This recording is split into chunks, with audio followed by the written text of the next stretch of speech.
महान पहलवान और विशाल इमारत। बहुत समय पहले की बात है, एक छोटे से राज्य में वीरभद्र नाम का एक महान पहलवान रहता था। उसकी ताकत इतनी थी कि वह अकेले ही बड़े बड़े पत्थर उठा सकता था। उसके नाम के चर्चे दूर दूर तक थे।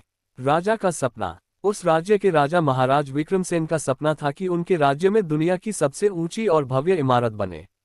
उन्होंने घोषणा करवाई कि जो कोई इस महान कार्य में योगदान देगा, उसे सम्मानित किया जाएगा।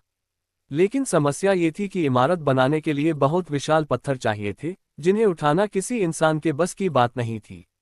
वीरभद्र की चुनौती। जब वीरभद्र को ये खबर मिली, तो वह राजा के दरबार में पहुंचा और कहा, महाराज, मैं आपके लिए सबसे बड़े पत्थर उठा सकता हूं और आपकी इमारत का सपना पूरा कर सकता हूं। राजा को उसकी बात पर भरोसा था, लेकिन राज्य के कई मंत्री और दरबारी हंसने लगे। कैसे संभव है कि कोई अकेला आदमी इतने भारी पत्थर उठा सके? उन्होंने सवाल किया। 20 फुट का आदमी। वीरभद्र ने मुस्कुराते हुए कहा, मेरी ताकत सिर्फ शरीर में नहीं, मेरे आत्मविश्वास में भी है। लेकिन इस कार्य के लिए मुझे कुछ मदद चाहिए। तभी गांव के एक ऋषि ने बताया कि यदि वीरभद्र को एक विशेष औषधि दी जाए, तो वह अस्थायी रूप से 20 फुट का हो सकता है और उसकी ताकत 100 गुना बढ़ सकती है।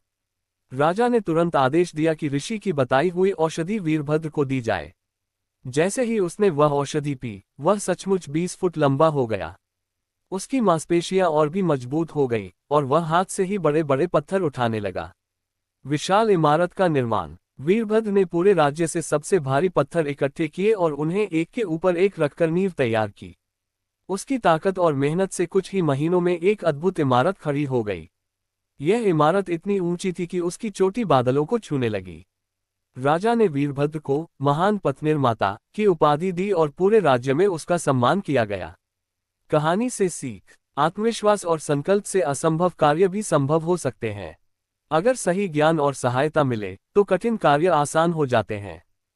मेहनत और समर्पण से कोई भी लक्ष्य हासिल किया जा सकता है।